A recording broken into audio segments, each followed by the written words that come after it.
So in terms of the things that draw attention, a prime example would be babies and children. És azok közül a dolgok közül, amik figyelmet keltenek föl, egy ilyen fontos dolog a babák és a kicsik. Cranio-Sacral Therapy is very well known for treating babies and children. A kranioszakrális terápia nagyon ismert a kisbabák és gyermekek problémáinak gyógyításában. Whether it's for the common symptoms of poor sleep, colic, agitation, hyperactivity. Ez lehet a gyakori problémák kapcsán, mint a hasfájás, alvási problémák, irritabilitás. Or other common conditions like ear infections or autism or dyslexia. De lehet más problémák miatt is, például a fülgyulladás, az autizmus, diszlexia. Or all the many effects physically, mentally and emotionally of birth trauma. Vagy pedig a fizikai, mentális és emocionális hatásai a születési traumának. Those of you who are mothers will know that most babies cry, don't necessarily sleep well, get colic. Azok közületek, akik anyák, tudják, hogy a legtöbb baba azért sír, hasfájós, nem alszik jól. Cranio-sacral integration very commonly has magical effects, changing restless babies into sleeping babies and removing colic and helping in every way. A kranioszakrális terápiának általában csodálatos hatása van ezekre, és nagyon hamar megváltoztatja a nem alvós babát alvós babává, és megszünteti a hasfájást is. It's not always as quick and dramatic as Amy. Nem mindig annyira gyorsan és drámaian, mint Amy esetében, but very often very rapid and magical effects. De nagyon gyakran nagyon gyors eredményt hoz. But when you're treating a baby or a child, you're not just relieving their symptoms. De amikor egy babát vagy egy kisgyereket kezelsz, nem csak a tüneteit szünteted meg, you're changing their whole future. Hanem az egész jövőjüket megváltoztatod. That agitated, restless baby that's not sleeping well is quite likely to turn into a restless child that doesn't do well at school, that ends up workaholic or alcoholic. Mert hogy ez a zaklatott kisbaba, aki nem jól alszik, fáj a hasa, ez nagyon gyakran válik egy olyan felnőtté, aki mondjuk munkamániás, aki az iskolában már nem tanult jól. The effects of birth trauma can lead to depression, shyness, all sorts of difficulties. A születési trauma vezethet depresszióhoz, szorongáshoz, szégyenlősséghez és mindenféle egyéb problémához is. When you treat a baby and you bring them into a greater state of balance and ease, their whole life from that moment onwards is going to be better. Amikor kezelsz egy kisbabát, és egy nyugodtabb, relaxáltabb állapotba hozod őket, akkor tulajdonképpen onnan az egész életüket megváltoztatod. So I mentioned also that some conditions are more effectively treated by cranio-sacral therapy than anything else. Tehát korábban már említettem, hogy vannak olyan problémák, amik a kranioszakrális terápiával sokkal jobban kezelhető, mint bármilyen más terápiával. A prime example would be the long-term effects of meningitis. Egy nagyon jó példa erre a meningitis hosszú távú tünetei. A meningitis az agyhártyagyulladás. Now, meningitis is, of course, a potentially fatal condition. A meningitis természetesen egy lehetséges halálos kimenetelű betegség. If you have an acute bacterial meningitis, it's probably best to go to the doctor and get antibiotics. Hogyha akut bakteriális meningitised van, akkor a legjobb ötlet az, hogy elmész az orvoshoz és antibiotikus kezelést kapsz. But a great many people are then left with chronic conditions that go on for years, even decades. De nagyon sokan utána egy krónikus problémával állnak szemben, ami sok-sok éven át, akár 10 éven át is ott lehet velük. With severe headaches, severe pain in the neck and the eyes and brain fog. Ami járhat komoly, erőteljes fejfájással, nyakfájdalommal, szemmögötti fájdalommal, agyiköddel. And as I say, that can go on for many years. És ez sok-sok évig is eltarthat. I've seen many examples of this. Nagyon sok ilyen esetet láttam. One woman was in her 40s. Volt egy hölgy a 40-es éveiben, She'd been in that situation for 10 years. ő már 10 éve küzdött ezekkel a tünetekkel. Severe pain, neck pain, headache, head pain, eye pain, couldn't really think clearly. Súlyos fájdalmak a fejben, a nyakban, szemfájdalom, nem tudott tisztán gondolkodni, She couldn't work, she could hardly go out of the house. nem tudott dolgozni, nem tudott társasági életet élni, She was living on painkillers. és folyamatosan fájdalomcsillapítókon élt. Of course, she went back to the doctor many times. Természetesen visszament az orvoshoz, többször is, And the doctor said it's nothing to do with the meningitis, it's psychosomatic. és az orvos azt mondta, hogy ennek semmi köze a meningitishez, és valószínűleg pszichoszomatikus. She knew that it wasn't psychosomatic, but no doctor could help her. Ő tudta és érezte, hogy ez valószínűleg nem pszichoszomatikus, de az orvos nem tudott rajta segíteni. When she came to see me, I could immediately feel the tight contraction of the meninges inside her head. Amikor eljött hozzám, azonnal éreztem a kötöttséget az agyhártyákban, a fejem belül. Clearly the effects of meningitis. Ez nagyon egyértelmű volt, hogy ez a meningitis következménye. Even after one session, she felt this huge weight lifted off her head. És már egy alkalom után érzett egy hatalmas nagy megkönnyebbülést a fejében. Within about 5 or 6 sessions, she was completely free of symptoms again. És körülbelül 5-6 alkalom után teljesen megszűntek a tünetei. Able to go back to work and do all the things she wanted to do in life. Képes volt újra dolgozni, és visszatért az életbe. I see so many people in that same situation. Nagyon sok ember jön hozzám ugyanezzel a problémakörrel.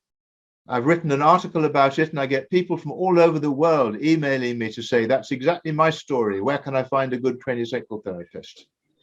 Írtam egyszer erről egy cikket, és azóta a világ minden tájáról fordulnak hozzám e-mailben, hogy hol tudok találni egy megfelelő kranioszakrális terapeutát. Another example involving meningitis was a little boy I saw. A meningitisre még egy példát elmesélek, egy kisfiúról. When he was born, everything was perfect. He slept well, he fed well, perfect baby. Amikor megszületett, minden tökéletes volt. Jól evett, jól aludt, tökéletes baba volt. At 3 months old, he contracted bacterial meningitis. 3 hónaposan bakteriális meningitiszt kapott. Was given antibiotics, and as far as the doctors were concerned, the meningitis was dealt with. És antibiotikumot kapott, és orvosi szempontból tulajdonképpen meg volt oldva a probléma. But from that moment on, he was a different baby. De onnantól kezdve egy teljesen más gyerek volt. Crying, screaming, never sleeping more than an hour at a time. Folyamatosan sírt, nagyon sokat ordított, és soha nem aludt egy óránál többet. Family life completely disrupted.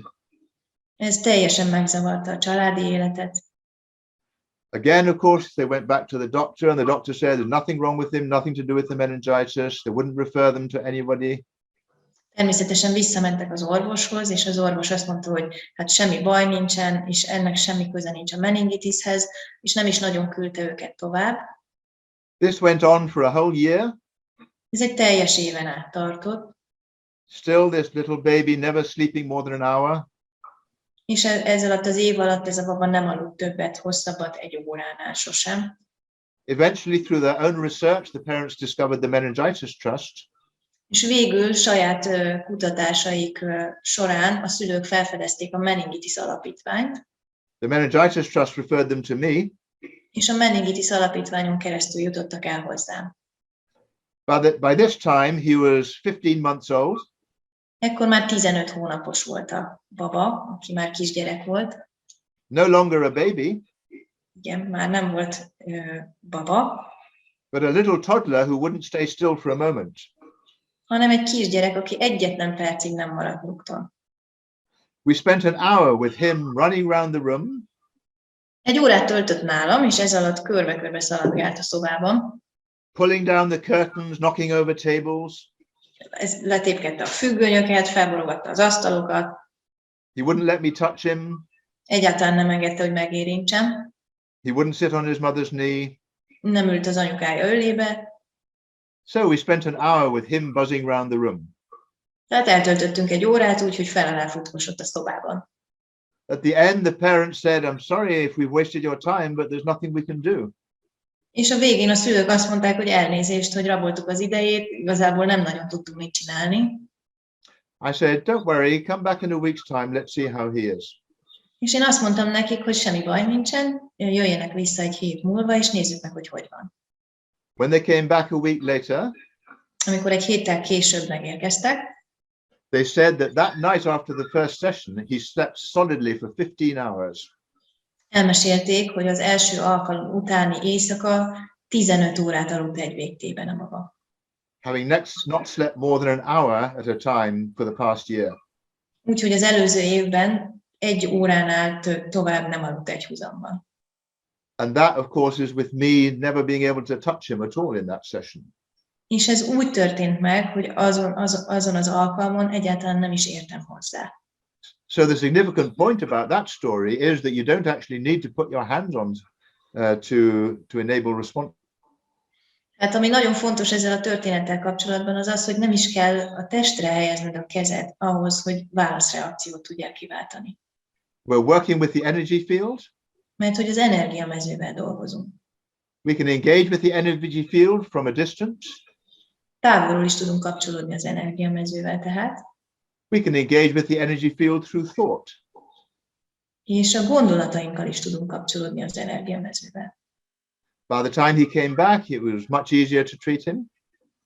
Mikor visszajött, már sokkal könnyebben tudtam kezelni őt. And it took about 6 or 7 sessions altogether, and he was back to being a healthy child again. Körülbelül 6 terápiás alkalom után újra egészséges és boldog gyerek volt.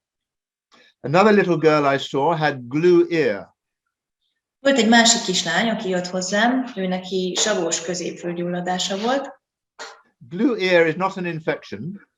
Ez nem egy fertőzés, It's just an accumulation of fluid inside the middle ear. hanem ez a középfülben a folyadéknak a felgyűlése, felhalmozódása. Because there's no infection, there are generally no symptoms, no pain, no inflammation. Mivel nincsen fertőzés, ezért nincsen igazán tünete ennek, nincsen gyulladás.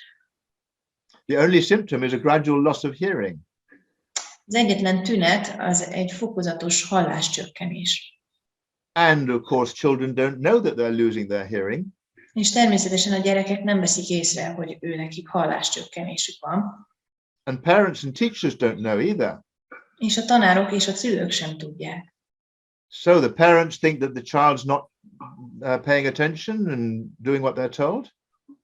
És akkor ebből kifolyólag a szülő azt gondolja, hogy a gyerek nem figyel, és nem fogad szót.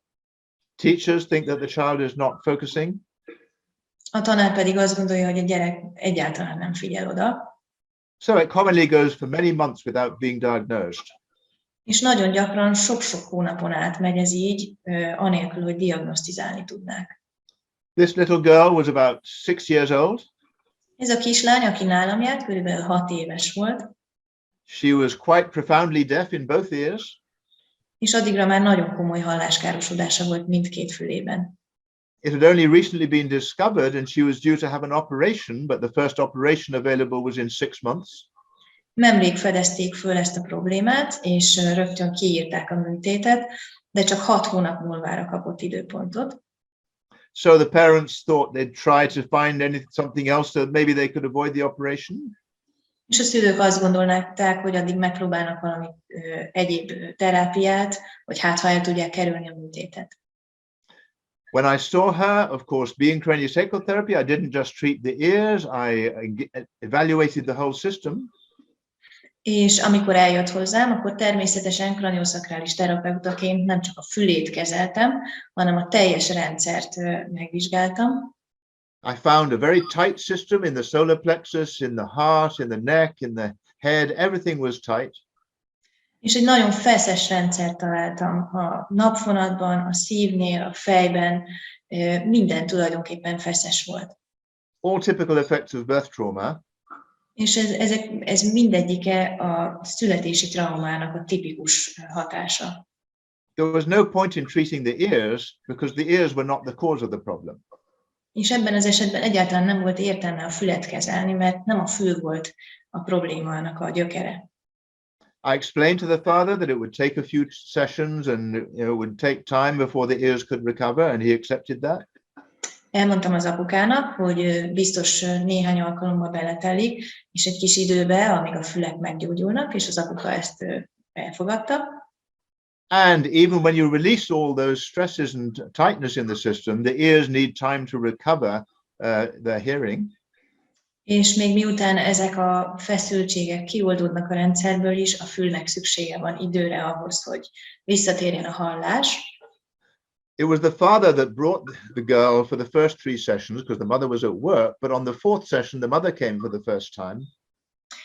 Az apa volt az, aki az első 3 alkalommal hozta a kislányt, mert az anya dolgozott, de a 4. alkalommal az édesanyja is eljött.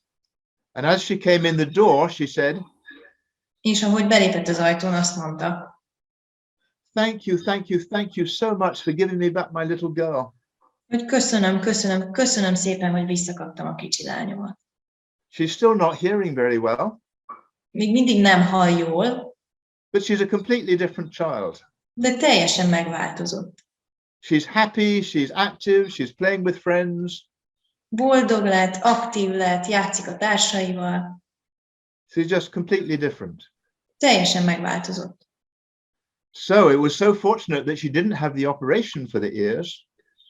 És szuper így, hogy nem kellett megműteni a fülét. Because that might have improved the hearing, maybe only temporarily, but it wouldn't have released the underlying problems. Mert lehet, hogy ez javított volna a hallásán, az is lehet, hogy csak átmenetileg, de biztos, hogy nem oldotta volna meg az összes feszességet a testében.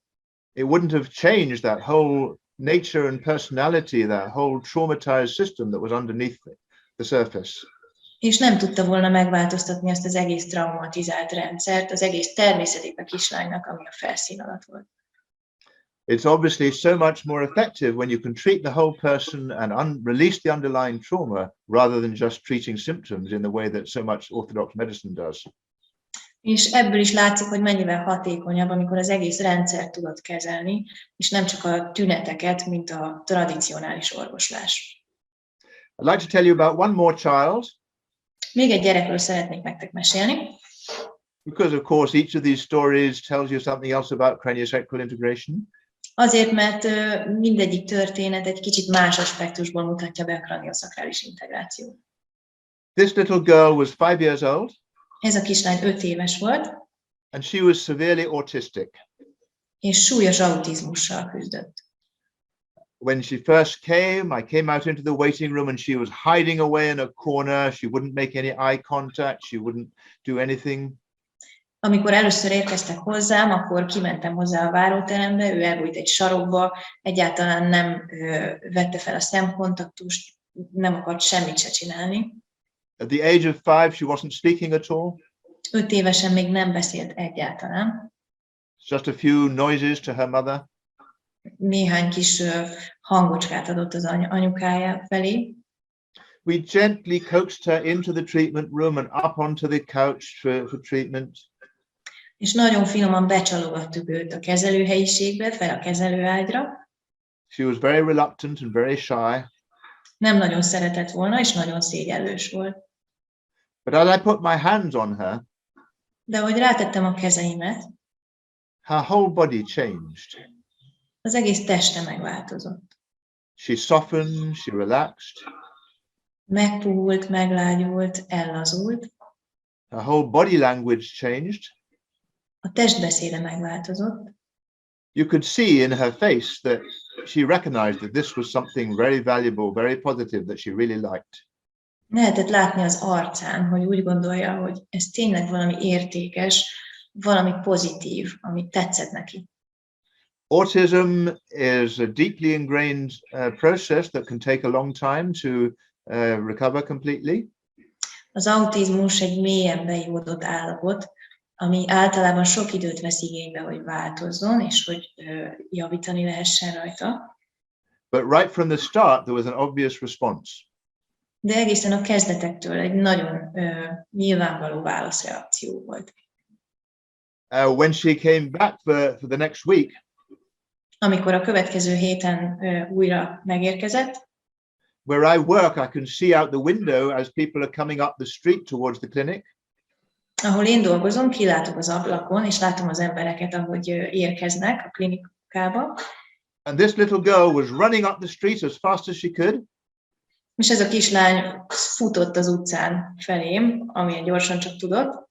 She burst through the front door, burst through the door of my room and jumped up onto the treatment couch. Berontott az ajtón, és felugrott a kezelőágyra. And this was the little girl who last week had been so shy she wouldn't come out of the corner or come anywhere near me. És ez ugyanaz a kislány volt, aki egy héttel hamarabb nem is akart kijönni a sarokból, és egyáltalán nem akart semmit se csinálni. Again, she obviously recognized how valuable this craniosacral process was.